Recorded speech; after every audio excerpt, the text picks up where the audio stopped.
Assalamualaikum warahmatullahi wabarakatuh. Saya Rio Purnama. Pada kesempatan kali ini saya akan membuat video tentang pemrograman C++ untuk bab 5 dan 6. Bab 5 dan 6 membahas tentang structure dan pointer dan string.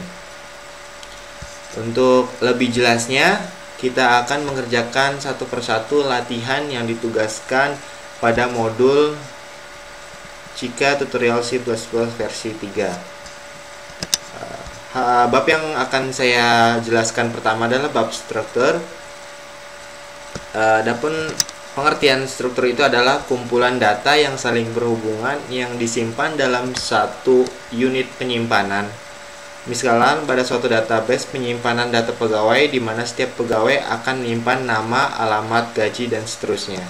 Baik, lanjut saja ke codingannya.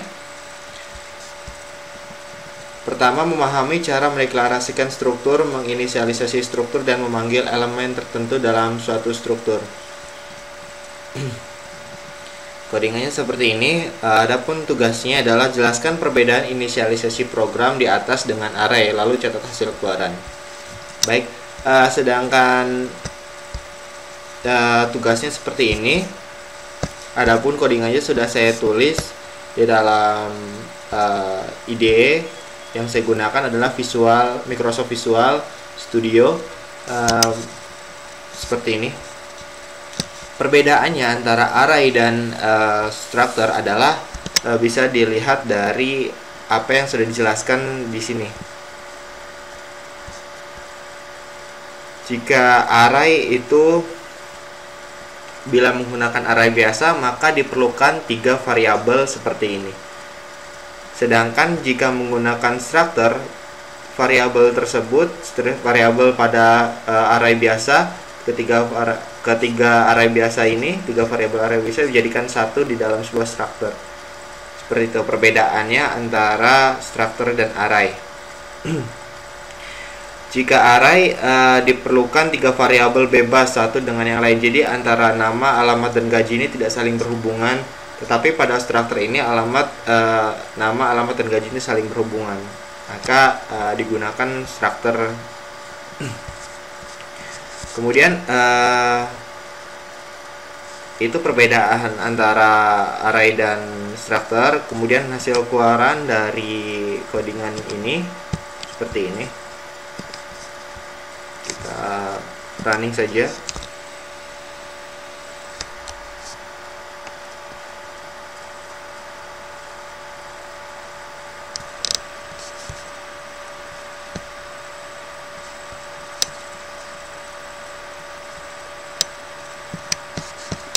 Tidak ada kesalahan. Kita lihat kesalahannya itu apa.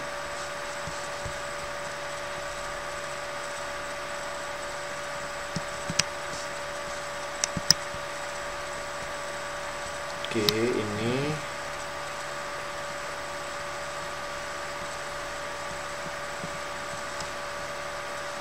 kita ganti saja ininya jadi integer ini seperti ini.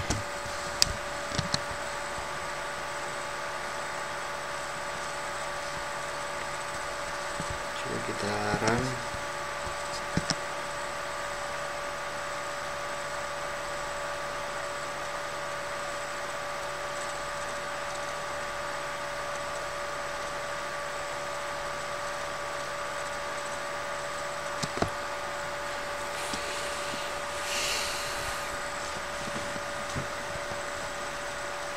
Untuk latihan pertama atau codingan pertama, memahami cara mendeklarasikan struktur ini seperti ini hasilnya. Jika kita masukkan nama employee names Rio, misalnya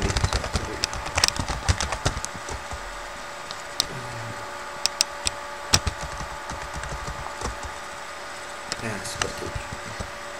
Jika kita lihat pertama seperti biasa definisikan library, kemudian kita buat struktur data, struktur dengan nama data dengan isinya karakter nama, alamat, address, dan gaji.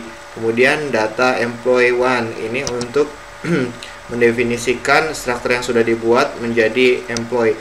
Jadi kita panggil pertama, tampilkan ke layar nama pegawainya, kemudian kita masukkan atau inputkan employee.name. Berarti kita merujuk ke dalam sebuah struktur data yang disebut car name 20. Jadi kita masukkan data tersebut ke dalam sebuah struktur yang sudah kita buat yang dengan nama name.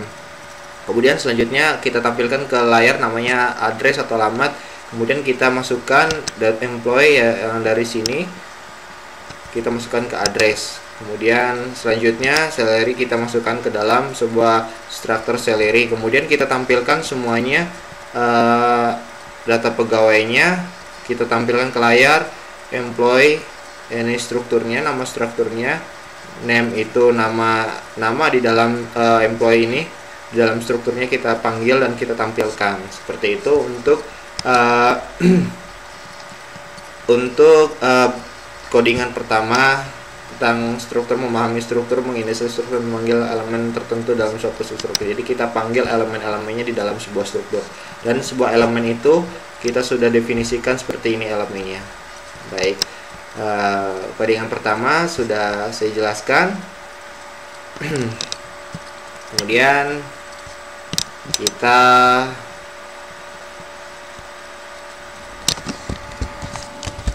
komen saja codingan yang pertama ini, kita anggap sudah selesai. Baik, kita lanjutkan ke nested structure. Nested structure adalah struktur di dalam struktur. Jadi di sini kita lihat struktur, kemudian di dalam struktur ini kita buat struktur lagi, kemudian kita panggil struktur yang di atas ini ke dalam struktur yang ada di dalam grup. Jadi kita pertama bikin struktur data student, kemudian kita bikin struct data group. Jadi struktur data student ini kita panggil lagi ke student group, struktur student group. Untuk lebih jelasnya kita langsung saja hasilnya di dalam sebuah codingannya. Sudah saya buat sebelumnya.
Seperti ini. Kemudian kita coba matikan dulu.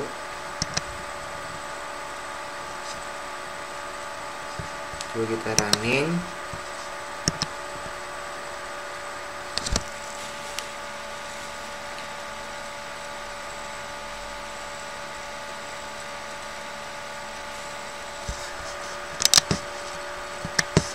Ada kesalahan, coba kita lihat kesalahannya apa.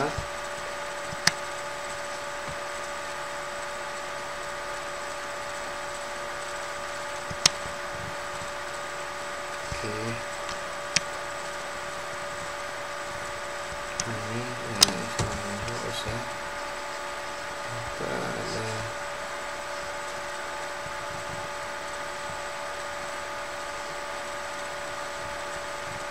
Seperti ini, yuk kita run lagi.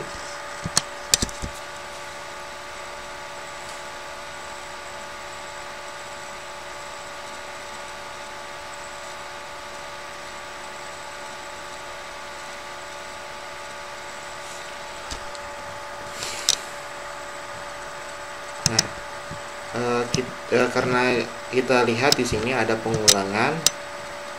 Pengulangannya ini sebanyak 3 kali. Kemudian di dalam pengulangan ini terdapat pengulangan lagi iterasi sebanyak 2 kali. Pengulangan pertama untuk nama grup dan grup pertama dan nama ketuanya, seperti misalnya seperti ini. Kita buat contoh, nama pertamanya adalah saya sendiri, Rio. Kemudian kita bikin 2330, nimnya member pertama. Nah, kita lihat di sini ada pengulangan sebanyak 2 kali untuk menentukan jumlah anggota member dari chief nama Rio ini. Kemudian member pertama misalnya kita beri nama Johnny, ataupun nama kedua Martina misalnya. Kemudian kita lihat lagi pengulangan keduanya ke sebelah sini. Kita ulangin lagi dengan grup kedua dengan chief atau ketuanya, misalnya keduanya itu nama Purnama, nama ketuanya nicknya 2345. Kemudian nama member pertama adalah Erdiani misalkan. Member keduanya adalah Sarah misalkan, atau Tony. Kemudian kita lanjut lagi ke grup ketiga, misalnya nama grup tiganya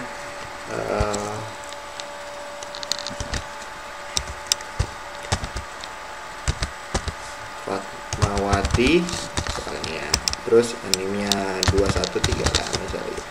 Member satunya Rocky, member keduanya adalah Renti misalnya.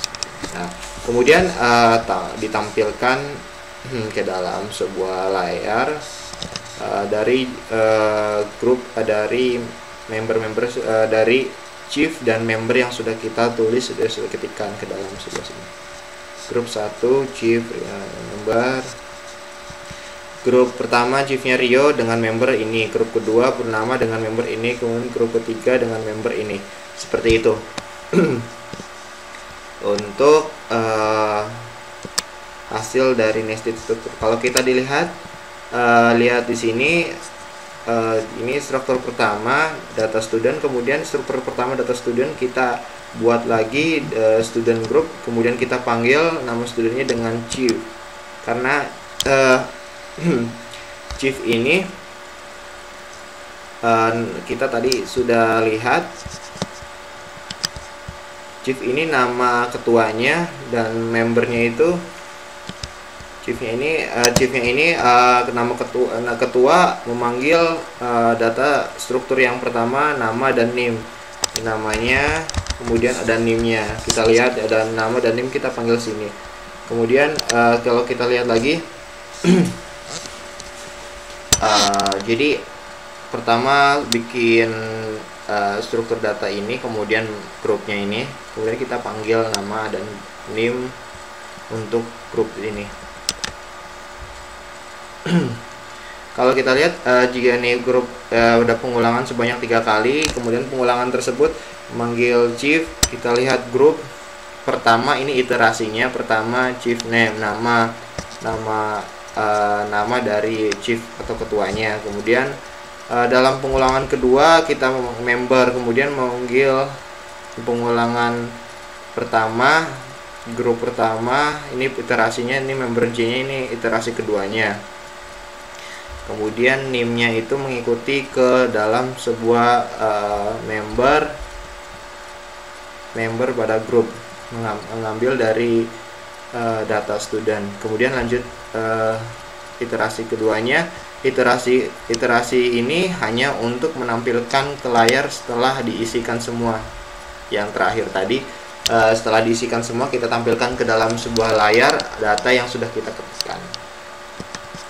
Seperti itu untuk nested structure. Kemudian hasil keluarnya sudah. Kemudian kita langsung mengirimkan struktur ke suatu fungsi. Jadi kita akan membuat sebuah fungsi dan mengirimkan strukturnya itu ke dalam sebuah fungsi. Kita komen saja.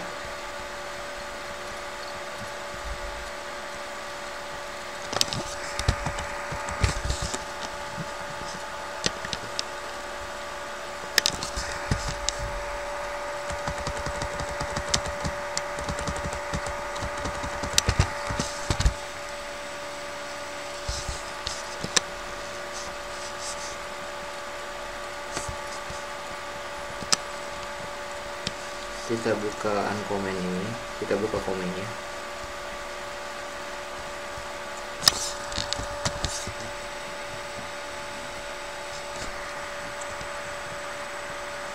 Oke.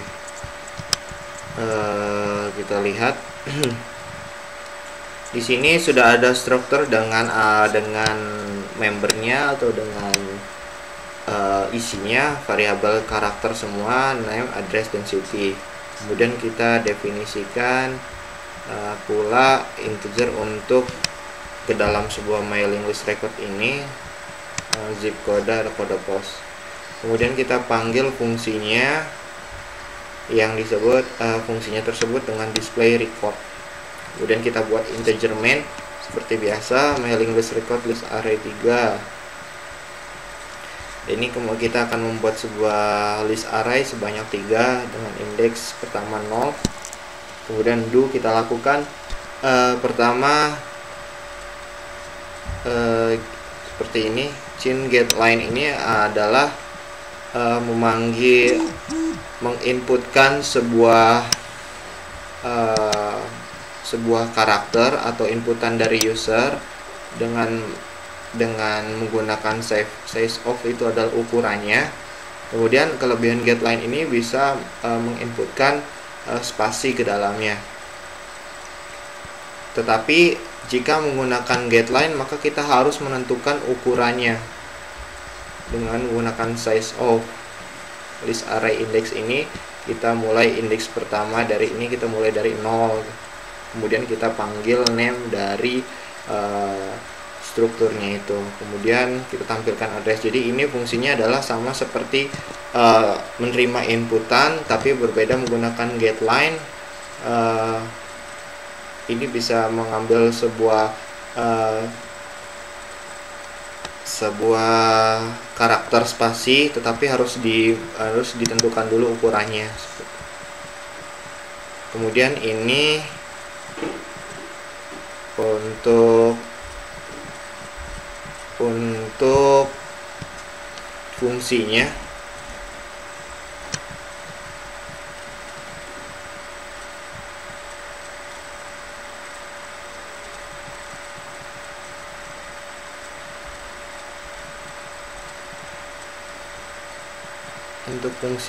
sudah ada.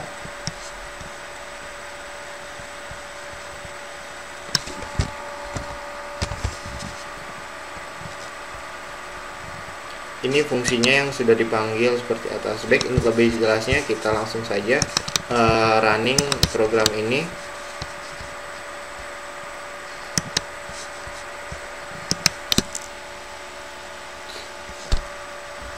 Kemudian saya akan menjelaskan dari hasil runningan itu.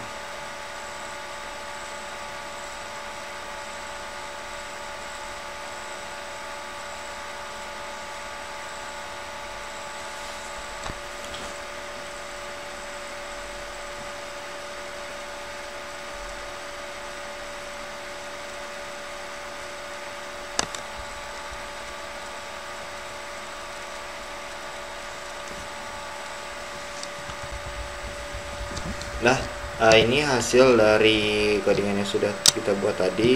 Ini misalnya Rio,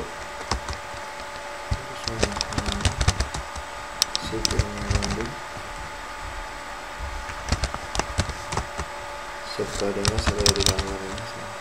Ini adalah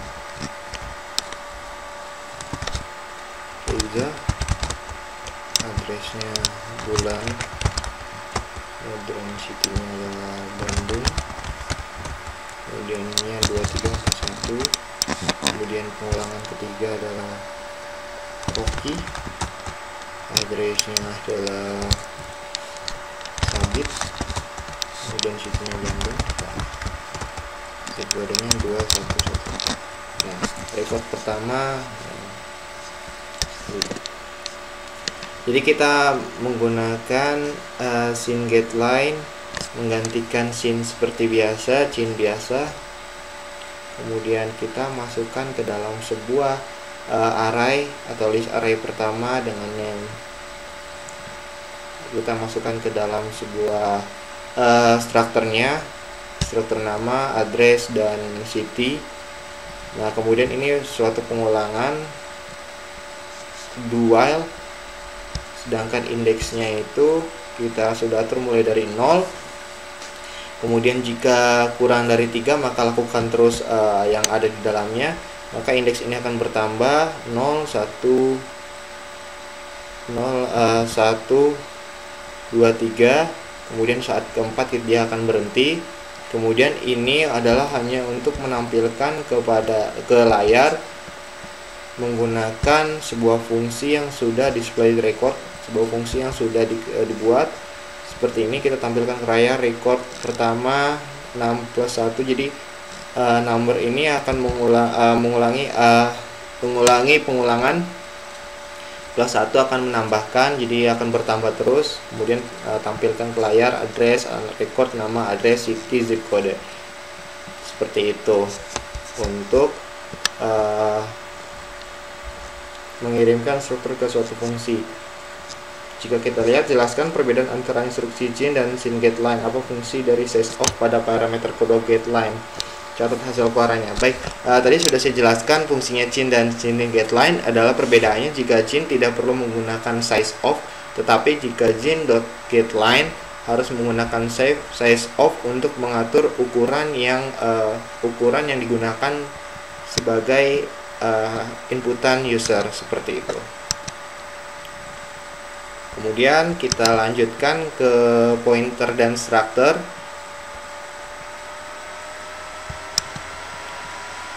Nah, ini. Kemudian kita komen saja.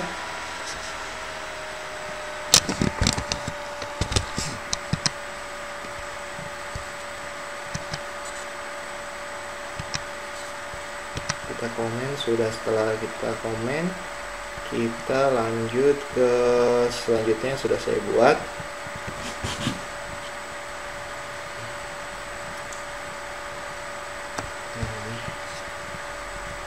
Kita buka dulu komennya.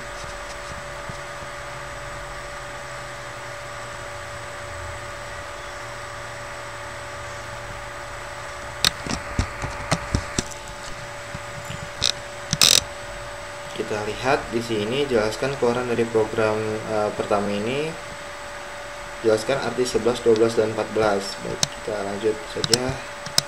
Coba kita coba run saja dulu programnya, apakah inputannya. Kemudian saya akan menjelaskan tentang apa arti dari keluaran tersebut.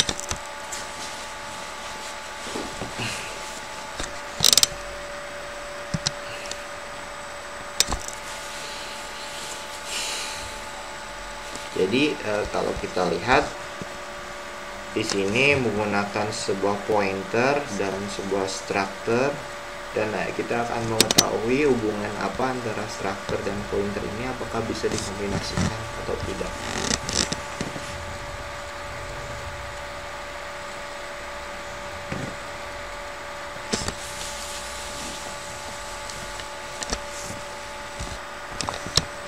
Kalau kita lihat di sini hasilnya seperti ini.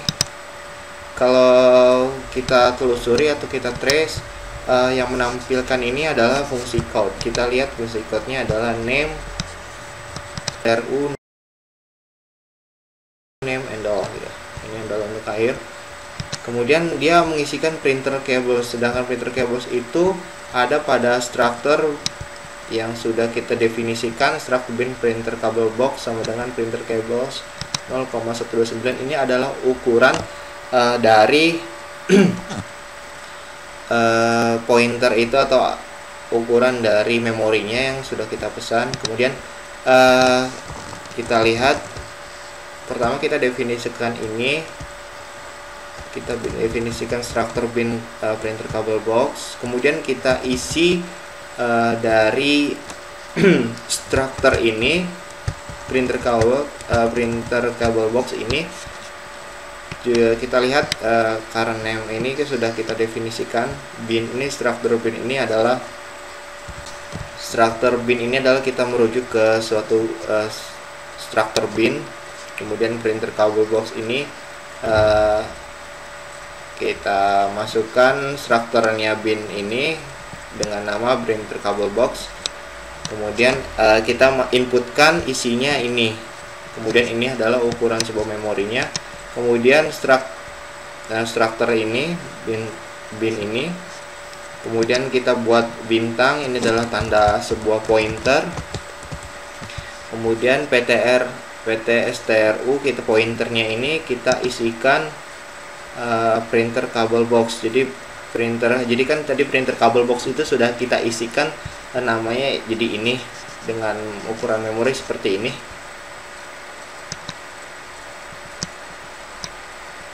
Nah, ya ukuran memori seperti ini kita sudah definisikan. Kemudian printer kabel boxnya ini pointernya ini kan sudah kita lihat pointer PTR ini di pointernya. Kemudian di si pointernya ini adalah kan pointer merujuk ke sebuah memori. Kemudian dari memori tersebut kita isi dengan printer kabel box yang sudah diisikan sebelumnya printer cables. Kemudian kita tampilkan ke sebuah layar name PTR STRU. Kita hanya memanggil pointernya saja.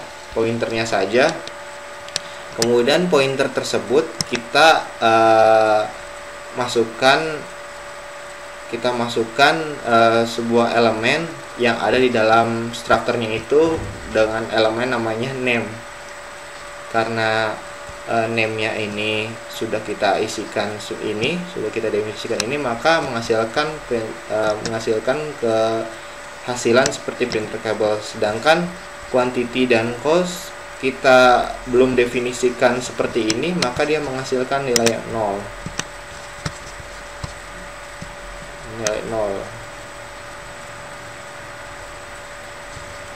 Seperti itu. Jika kita ingin melihat alamat memori dari dari pointer ini, kita bisa definisikan.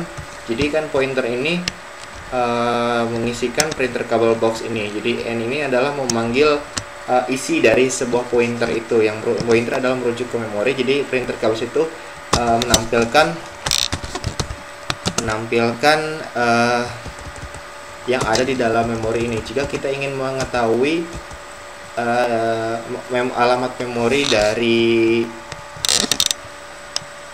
printer cables ini, kita bisa tampilkan saja menggunakan show.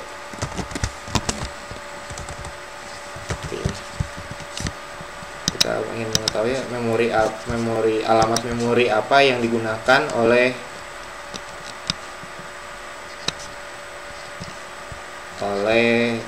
pointernya, bisa kita lihat. Ini kita lihat di sini alamat memorinya yang digunakan adalah oleh pointer ini adalah alamatnya ini 0019FABO B0. Baik, itu tentang hubungan antara pointer dan struktur. Kita komen lagi. Kemudian kita lanjutkan ke tadi 11 12. Jadi saya sudah jelaskan maksud arti dari baris 11, 12, 13 dan 11, 12 dan 14. Kita lanjut ke mengatur alokasi memori suatu struktur. Besarnya byte yang digunakan oleh suatu struktur dapat dihitung dengan fungsi size of. Jadi size of itu dalam mengatur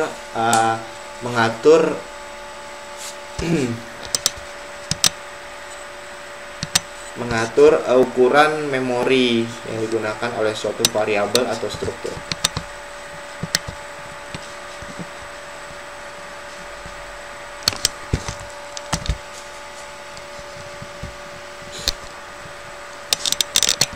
Jadi kita lihat saja hasilnya dulu, kemudian saya akan jelaskan. Sedangkan alamat atau alokasi memori dari suatu struktur dapat ditentukan dengan fungsi malloc yang mempunyai bentuk seperti ini. Jadi alamat atau alokasi memori dari suatu struktur dapat ditentukan menggunakan malloc.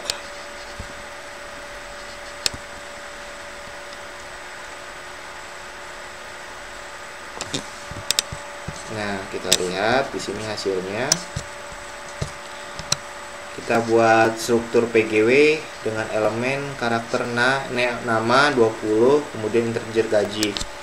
Ini hanya untuk ini saja. Kemudian kita tampilkan ini dibuat pointernya. Kemudian kita tampilkan ke layar ukuran struktur PGW. Jadi pegawai. Jadi kita ingin mengetahui ukuran memori yang digunakan oleh struktur PGW. Kemudian kita tampilkan ukuran struktur PGW ini, kemudian kita masukkan menggunakan size of PGW. Jadi PGW-nya, jadi kita ingin mengetahui ukuran dari memorinya itu menggunakan size of dari PGW. Ini adalah struktur PGW. Kemudian kita lokasi memori untuk tiga data struktur itu. Jadi kita ingin mengetahui lokasi memorinya itu menggunakan pointer. Kemudian kita tampilkan ini iterasinya sebanyak 3 kali. Misalnya pointer ini kita buat pointer PGW. Jadi struktur ini kita buat sebuah pointer. Ini adalah pointer. Kita lihat PGW dari pointer dari PGW. Kemudian ini adalah struktur PGW-nya. Kemudian ini malloc, ini adalah fungsi dari untuk mengetahui alamat yang digunakan oleh struktur tersebut. Kemudian size of ini ukurannya bisa digunakan alamat ini. Kemudian dalamnya masukkan ke struktur PGW. Kemudian kita tampilkan ke layar lokasi memori struktur ke I+1. Jadi kita akan melakukan iterasi. I-nya itu sebanyak ini, kemudian I-nya akan bertambah I tambah 1 2 gitu. Selanjutnya 2 tambah 1 3, seperti itu akan bertambah adalah pointer. Jadi kita masukkan ininya, fungsi ininya, kemudian kita tampilkan fungsi pointernya kan. Kemudian kita akan mengetahui posisi dari alamat memori yang sudah digunakan oleh struktur menggunakan pointer tersebut. Seperti itu hasilnya.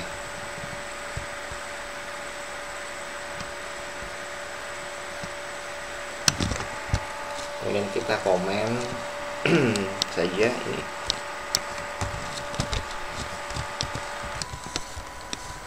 Baik, kita lanjutkan tentang pointer dan string di bab 6. Ini terdapat contohnya tentang pointer dan string. Kemudian kita akan saya akan menjelaskan maksud saya tentang menggunakan pointer. Seperti ini codingannya. Kemudian setelah menjalankan program di atas, jelaskan apa yang dimaksud dengan karakter bintang dan N dalam menggunakan pointer. Kita lihat codingannya pada IDE Microsoft Visual Studio. Kita menggunakan seperti biasa, seperti ini.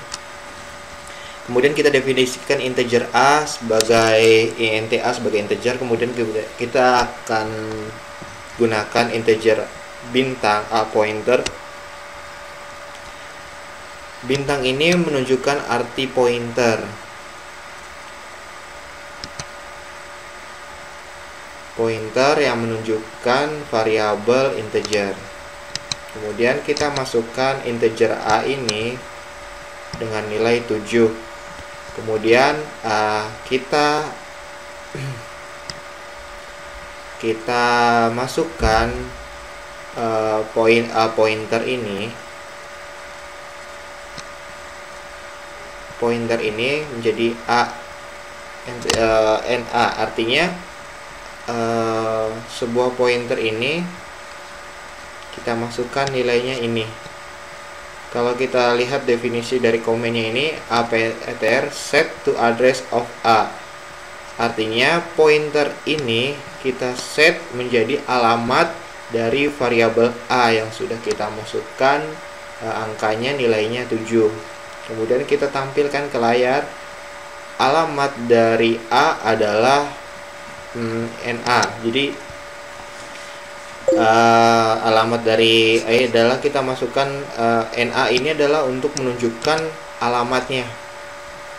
Kemudian the value of an APTR is adalah APTR. Oke.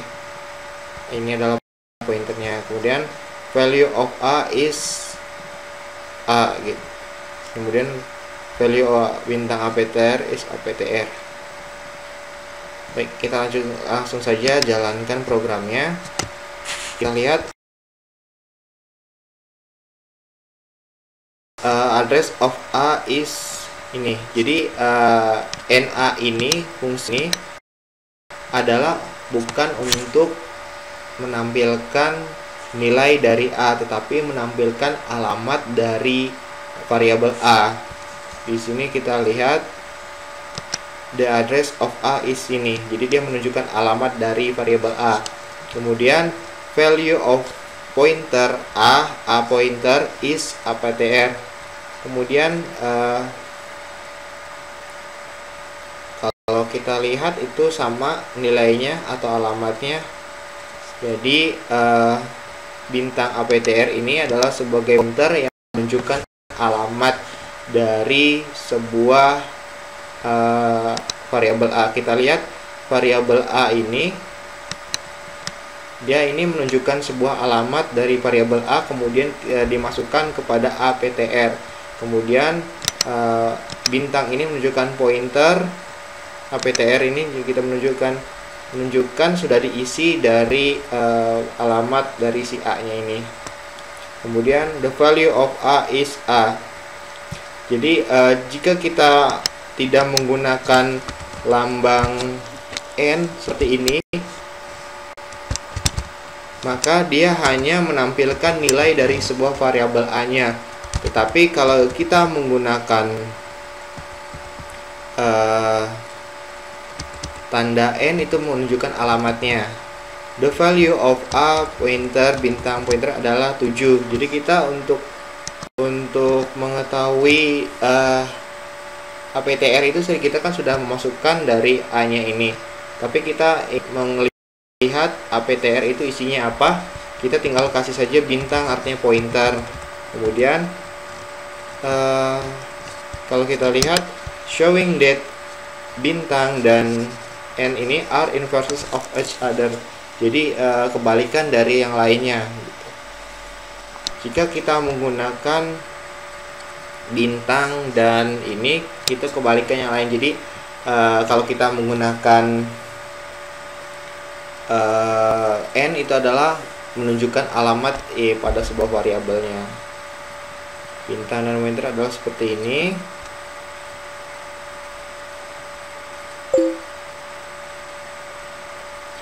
Seperti itu. Kalau kita lihat, nah jika kita tambahkan bintang dan N dan kita tambahkan ada lambang N-nya, kita lihat di sini ada lambang N-nya, maka yang ditunjukkan adalah alamatnya, bukan nilainya. Seperti itu. Jadi isi dari bintang dan N. Jika kalau N itu bintang itu menunjukkan pointer atau alamat memori dari suatu variabel, sedangkan bintang itu adalah untuk menampilkan alamat dari variabel yang sudah dipointerkan di dalam sebuah codingan, seperti itu.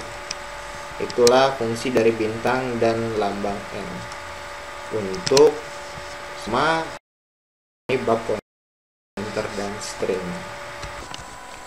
Untuk soal selanjutnya tentang menggunakan pointer untuk melewatkan argumen ke fungsi sebagai referensi, pass by reference, pass reference. Jadi ada dua, pass call by value dan pass by reference. Kita coba dulu untuk program pertamanya seperti ini. Pertama kita coba untuk jalankan programnya tersebut. Nah, seperti ini. Kalau kita lihat, kita definisikan prototypes fungsinya. Kemudian kita definisikan integer, sebuah integer number dengan nilai 5, number is 5, karena yang kita panggil adalah numbernya. Number di sini sudah kita masukkan nilai 5. Kemudian numbernya ini by value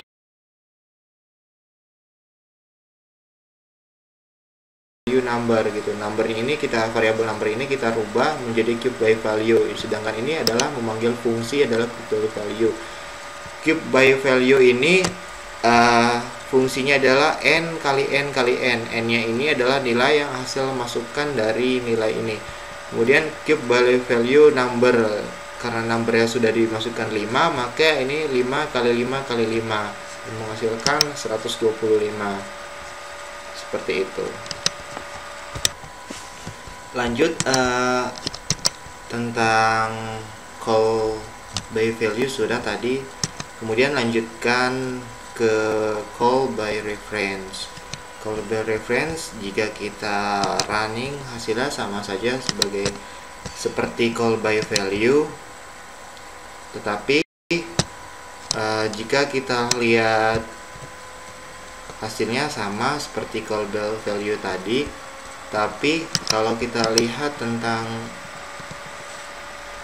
caranya, di sini kita lihat call by value itu 5-nya kita panggil ke sebuah fungsinya, tetapi jika kita lihat by reference, 5-nya tersebut kita jadikan sebuah referensi saja untuk dijadikan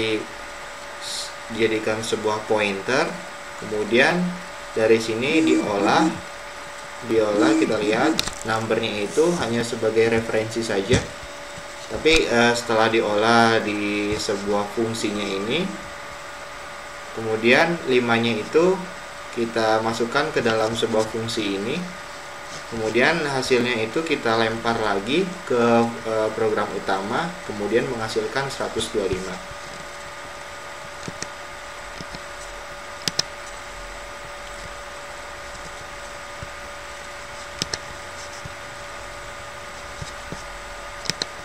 Hasilnya sama saja call by value dengan call by reference, tetapi mekanismenya berbeda. Hanya mekanismenya saja berbeda. Jika di call by value, angka 5-nya ini dipanggil di sebuah fungsinya, tetapi kalau by reference hanya dijadikan sebagai referensi untuk diolah di sebuah fungsinya, kemudian fungsinya itu mengembalikan nilai dari hasil pengolahannya tersebut. Seperti itu tentang call by value dan call by reference. Perbedaannya secara program sama, tetapi secara mekanismenya berbeda. Seperti itu. Lanjut ke soal selanjutnya. Soal ini tentang jelaskan apa yang dilakukan program di atas. Jelaskan juga mengapa perlu penggunaan library ctype.h. Baik, saya sudah membuat programnya, saya sudah mengetikkan programnya. Kita start debugging aja dulu. Bagaimana hasilnya? Nah, seperti ini. Kalau kita lihat menggunakan pointer, kemudian kita buat sebuah karakter string dalam sebuah array. Karakter stringnya adalah seperti ini. Kemudian karakter stringnya ini kita tampilkan menggunakan ini, count ini. Kemudian convert to uppercase. Jadi ini berfungsi, ini fungsi yang sudah dibuat untuk membuat tulisan ini menjadi huruf besar semua. Kemudian string after conversion is, kemudian dipanggil lagi stringnya. Kita lihat fungsi convert to uppercase-nya, uppercase. Well, pointer ini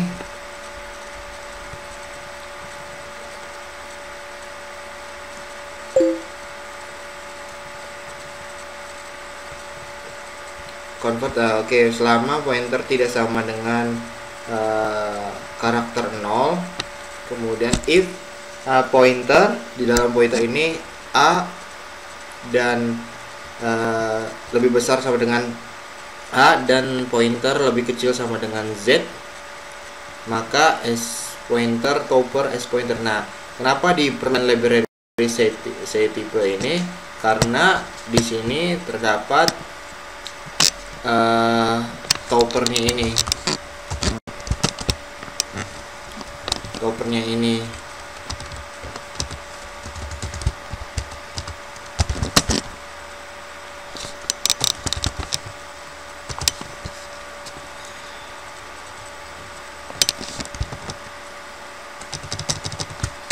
Nah, seperti ini.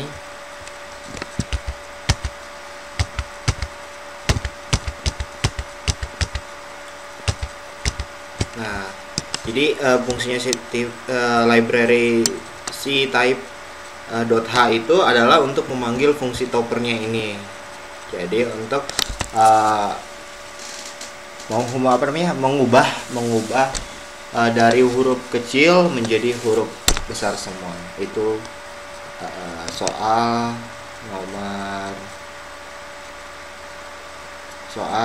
tentang library type ini. Lanjut ke soal berikutnya. Soal ini diminta untuk catat hasil keluaran dari program di atas dan jelaskan apa yang dilakukan program tersebut. Programnya saya sudah ketikkan ke dalam IDE-nya.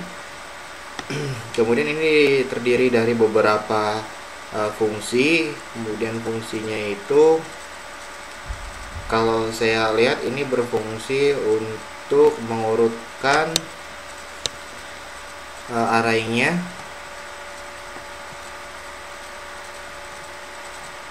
Kemudian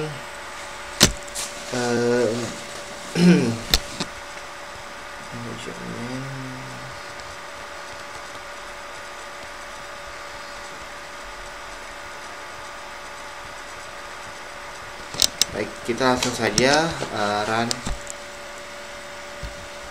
Oke, data sebelum pengurutan adalah 2, 6, 4, 8, 10, 12, 8, 9, 68, 45, 37 sesuai array yang dimasukkan atau di set di awal seperti ini.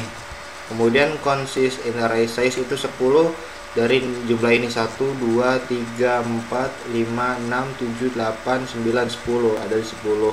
Kemudian integer ini untuk menghitungnya atau mengurutkannya. Data item in original order seperti ini. Data item in original order seperti diurutkan berdasarkan array yang sudah kita set.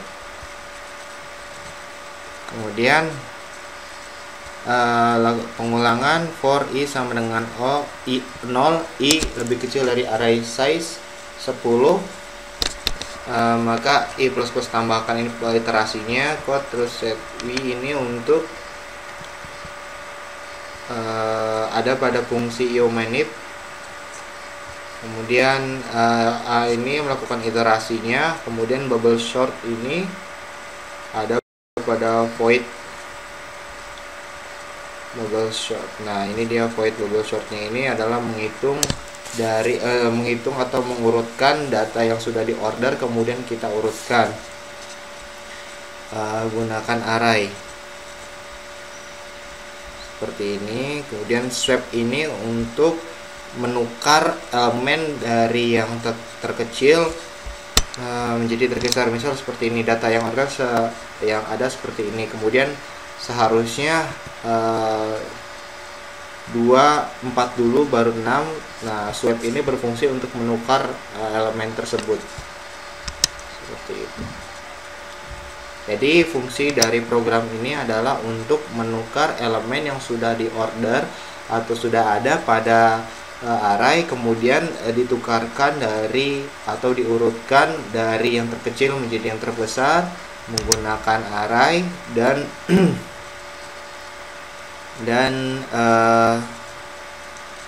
dibagi menjadi beberapa fungsi, antara lain fungsi bubble sortnya untuk sorting, menyorting apakah nilainya itu lebih besar atau lebih kecil. Kemudian menggunakan swap ini untuk menukar elemen yang sudah disorting tersebut. Itu untuk soal yang ini. Soal selanjutnya adalah menukar string. Kemudian catat keluaran program di atas, kemudian jelaskan perbedaan proses menyalin string yang menggunakan array dibandingkan meter. Jadi ini menyalin string menggunakan array. Kita bandingkan. Kita lihat fungsi pertama ini adalah fungsi untuk menukar stringnya tersebut. Kemudian copy S2 ke S1 ini adalah menukar dari S2 ke S1. Kemudian kita lihat di sini ada proses copy string 1, string 2, kemudian ke string 1, kemudian string 3 ke string 4. String 1 10 akan pointer diberi kata hello. Kemudian string 3 10, string ini 4 kita kosongkan variabelnya. Kemudian proses penukarannya itu copy string 1 ke string 2. Jadi string ini kita kopikan ke string 2. Jadi isinya hello. Kemudian string 3 ke string 4. String 3 ke string 4, kemudian goodbye. Baik, lanjut kita lihat fungsinya itu adalah fungsi penukarannya adalah seperti ini. Ini adalah array untuk penukarannya, kemudian juga sama, ini ada penukaran array tersebut. Jadi perbedaannya hanya pada fungsinya saja, dia menggunakan array untuk penukarannya. Seperti itu. Baik, ke program selanjutnya. Di program di sini terdapat tiga fungsi yang dilewatkan ke sebuah program utama. Kemudian di sini tugaskan apa artinya baris ke-10 dan 17. Baris ke-10 itu about tentang ini void, ini dia. Ini merupakan suatu pemilihan dari fungsi ini dari hasil pengetikan kita. Kemudian kita lihat di 17-nya. Ini adalah untuk pengecekan dari pemilihan choice 0 sampai 3. Jadi kalau kita jalankan programnya seperti ini, kita ketik 0 0 so function was function 1 dipanggil, kemudian kita pilih 2 function 2 panggil, 3 program enter a number between 0 2 3 dan program execution complete. Jadi jika kita menekan angka 3, maka si program itu langsung menjalankan program execution complete. Tapi jika mengetikkan 2 dan 0 dan 2, maka dia akan mengecek fungsi-fungsi yang ada di bawah ini. Jadi jika dia mengetikkan 1, maka yang dipanggil apa di fungsinya ini. Jadi program tersebut atau memilih inputan dari user, kemudian dia harus memanggil fungsi yang mana, seperti itu. Untuk soal selanjutnya terdapat codingan seperti ini, terdapat sintaks seperti ini, tapi diminta catat keluaran program lalu jelaskan penggunaan strcat dan strnchat dan terangkan perbedaannya.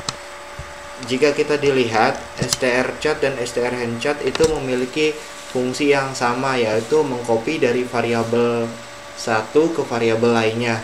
Akan tetapi perbedaan dari strcat dan strnchat, jika strcat itu mengkopikan seluruh variabel pertama ke variabel kedua misalnya.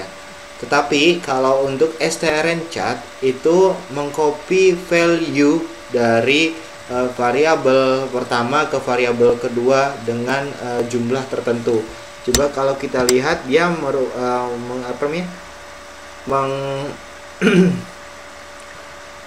merubah atau mengkopikan dari variabel S3 ke S1 sebanyak 6 karakter. Jadi jika kita running program ini adalah seperti ini. Seperti S1 happy dan S2 adalah New Year. Jika strchat adalah mengcopy dari S1 ke S2 happy New Year. Jadi isi dari variabel S1 dan S2. Kemudian strnchat S3 S16 itu hanya mengcopy variabel 1 dan ke variabel kedua hanya beberapa karakter saja. Sedangkan perbedaannya menggunakan strchat adalah semua isi dari variabel tersebut dipindahkan ke variabel selanjutnya. Tetapi kalau strnchat hanya mengambil atau mengcopy beberapa nilai value dari isi variabel tersebut. Itu perbedaan dari strchat dan strnchat. Kita lanjutkan. Ini terdapat sintaks seperti ini. Kemudian catat keluaran program, lalu jelaskan strcmp dan cmp dan terangkan perbedaannya. Sama halnya pada fungsi strcp, pada fungsi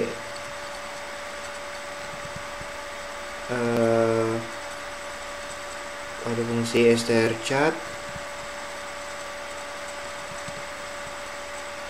pada strcp dan strcmp perbedaannya sama aja. strcmp dan perbedaannya sama. Intinya perbedaannya hanya pada strcmp itu membandingkan variabel pertama ke variabel kedua itu secara keseluruhan. Ini membandingkan beberapa variabel itu secara keseluruhan. Akan tetapi untuk strcmp itu membandingkan variabel 1 dengan variabel 2 itu hanya beberapa karakter kode ASCII. Sama halnya strcmp adalah membandingkan string menggunakan kode ASCII itu seluruh variabel. Jika variabel satunya itu dengan kata buku, maka dia akan membandingkan seluruh kata tersebut. Tetapi kalau strcmp itu membandingkan variabel satu dengan variabel itu hanya beberapa karakter. Misalnya karakter buku, misalnya ada kata buku, jadi hanya membandingkan BUK-nya saja atau KU-nya saja. Seperti itu perbedaan strcmp atau dengan strncmp. Jika programnya kita run,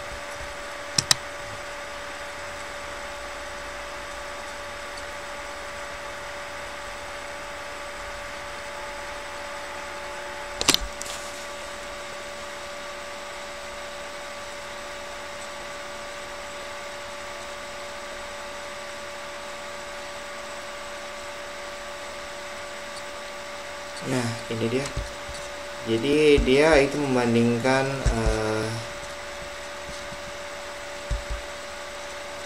atau menghitung banyaknya karakter atau jadi seperti ini perbedaannya. Itu menghitung beberapa karakter, tetapi strcmp ada menghitung beberapa karakter, tapi strcmp itu adalah membandingkan seluruh variabel. Seperti itu perbedaannya. Soal selanjutnya adalah seperti ini, ada sintaks seperti ini, tetapi ada pertanyaan, catat keluaran program lalu jelaskan penggunaan strtalk. Jadi strtalk itu membagi beberapa string sesuai karakter yang ingin dibatasi. Jika ada beberapa string string tersebut akan dibagi-bagi. Intinya fungsi dari strtalk itu adalah sebagai splitting atau pembagi yang dibagi berdasarkan karakter tertentu. Misalnya karakter tersebut spasi atau karakter kutip gitu. Jadi fungsi strtalk itu sebagai splitting, yaitu membagi beberapa karakter string sesuai dengan karakter yang diinginkan, dibatasi dengan karakter yang diinginkan seperti itu. Adapun jika kita running adalah seperti ini.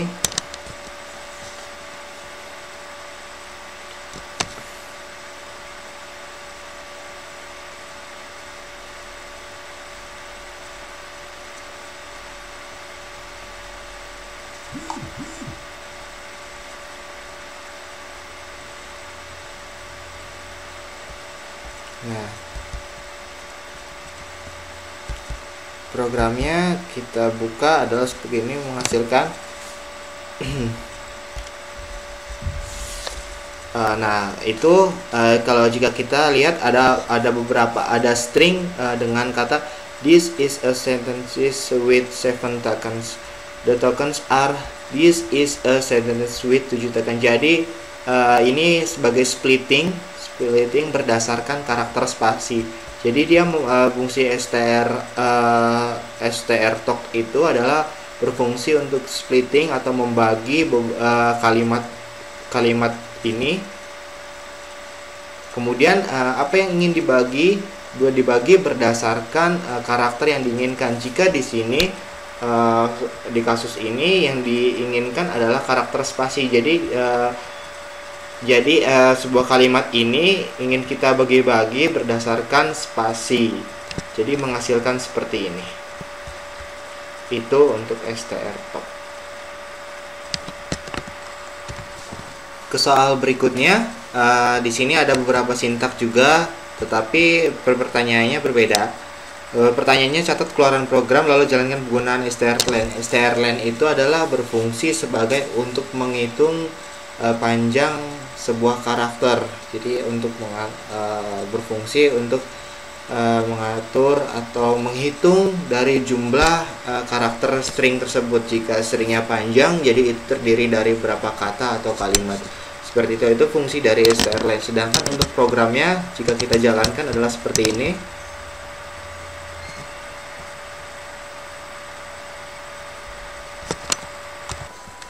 Jika kita jalankan programnya adalah seperti ini, dia menghitung panjang dari sebuah karakter. Jadi fungsi dari strlen mengetahui panjang dari sebuah karakter.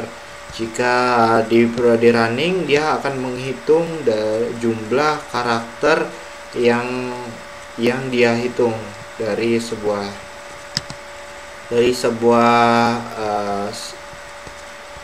variabel. Jadi jika variabel diisi seperti ini, dia akan menghitung jumlah karakter yang menyusun dari variabel tersebut. Itu fungsi dari strlen.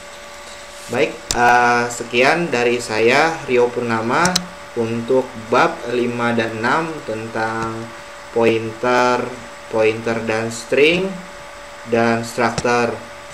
Mohon maaf jika ada kesalahan kata-kata saya yang keluar. Mohon maaf jika ada kekurangan apa yang saya sampaikan. Itu semua hanya keterbatasan saya saja. Mohon maaf jika ada salah kata yang menyinggung perasaan. Sekian dari saya. Wassalamualaikum warahmatullahi wabarakatuh.